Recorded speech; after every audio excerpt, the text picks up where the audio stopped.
Rise of Fishing Addicts. On today's video, we will be talking about crankbaits, how to pick your crankbaits for the conditions. Um, Let me go a little bit further in detail on that one. When I say which type you wanna pick, I mean floating, suspending, sinking, and the fourth, it's for the conditions. Um, Depending on what I'm fishing, uh, if it's river situations where I'm fishing a lot of rocks or stumps, I would always go in a river situation with the floater, because a floating crankbait like Strike King, or any other brand. It's just that I happen to be a big fan of Strike King lures. They do have pretty good floating lures. So does Rapala, their bass wooden lures, bass lures are pretty good, but they're not as durable as Strike King. So I would prefer a floating crankbait, simply because when I'm retrieving and you get snagged, all I have to do is stop and just pop it a couple of times, and the lure comes out. It gets snagged, but you have a greater chance of getting the lure back from a snag. And let's say if you're fishing deep water, or you see fish there suspended, and you grab a suspending uh, crankbait. So this one dives about 14, 15 feet, and you can cast it, and the fish are suspended in 14 feet. You can burn it and stop. You can burn it and stop, and this one will just suspend right on their face.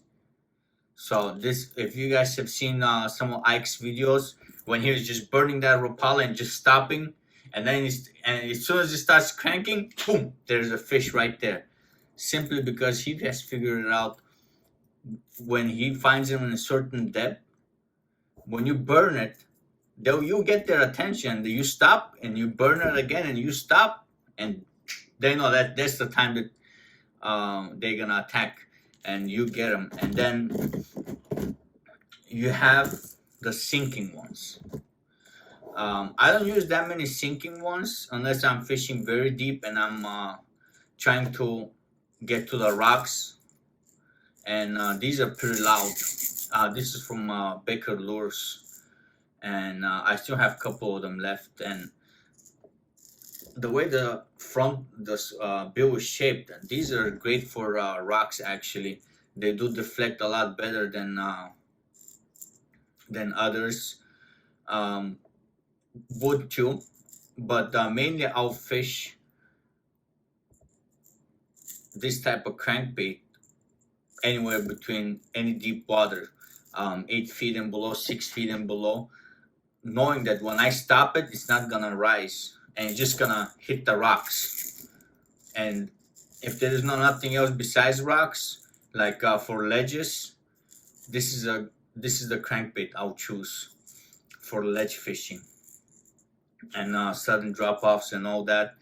I know a lot of people will be like, oh no, this one dives about 10 feet, 8 feet. Well, ledges, anything that it's basically just a drop-off to a deeper water.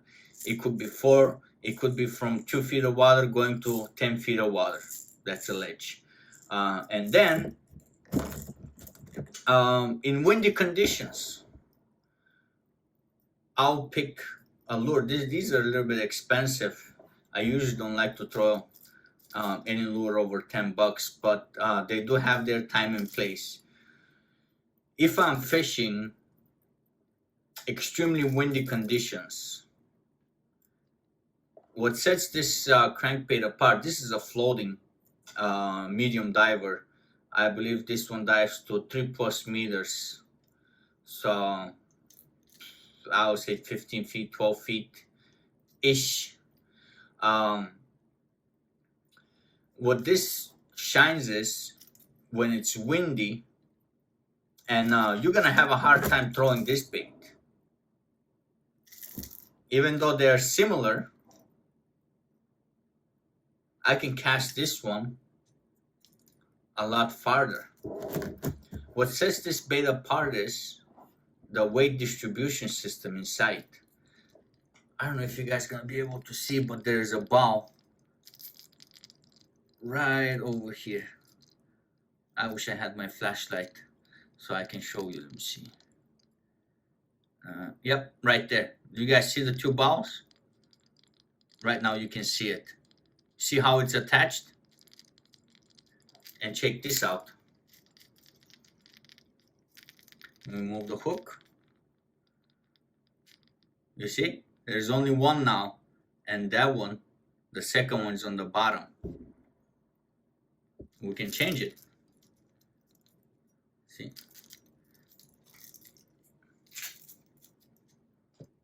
Is it back there? See? Yep. You guys can see it. Actually, this way. The ball on the bottom is gone, and it's on top. And there it fell.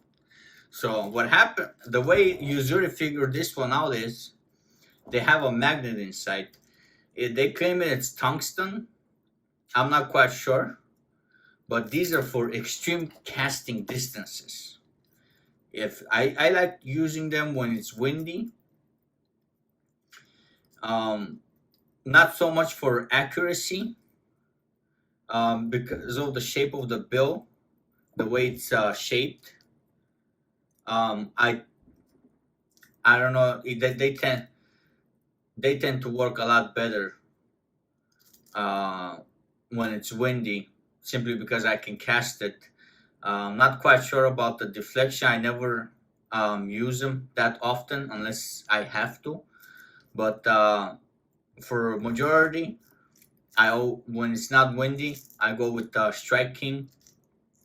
When it gets windy, because of the shape of the bill and stuff, and even if it's not windy, when you cast them, they tend to go all kinds of ways.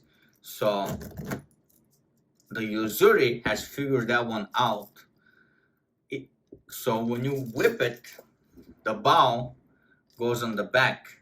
So when you cast it, the lure will always go just like this.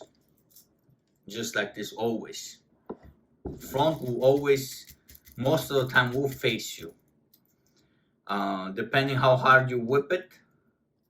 But it always, the ball goes on the back and stays there, and that way the lure goes straight.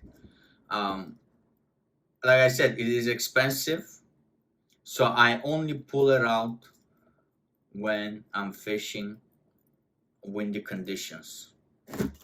If it's fairly calm, less wind, anywhere between 5 and less, or 8 miles an hour less, I'll go with the Strike King floater. Even though if I'm especially if I'm fishing 14 to 15 foot of water and there's a tree in there and I can see the tree, usually with these baits you can use the crankbaits easily on the trees. As long as you retrieve them slow, when you hit it, they deflect. And they just, or you hit it and you stop and it'll just rise up and then you just pull it out. They do not work that well on grass, but I see people still use them. Maybe you gotta put a little bit smaller hooks, so but I'm not too quite sure. I would use a spinner bait if I'm fishing grass or a different type of baits. The sinkers, like I've said, any open water or rocks, they're great on rocks. And actually this one is a suspending, so I'm talking about the sinking one. And the suspenders, every time bass are suspended. I've seen people do the same easy steps to get more bites. Burn it, stop it. Burn it, stop it. You can still do the same thing with the floater, but I think you get more bites if it just suspends and sits there, or slow sink. Or sometimes you see people just rip it. So just like a jerk bait. I think that's where every crankbait has its own unique style or unique way of fishing it. So I hope this helps you guys out. I know it wasn't the best tip, but it came through a rush. I'm going fishing with my good buddy, the Salmon Slayer, also known as Jason Special. So I'll leave his link down below, and hopefully we'll have a great topwater challenge for you guys. Stay tuned for that video that's coming up. So that's it, guys. I'll catch you guys on the next one.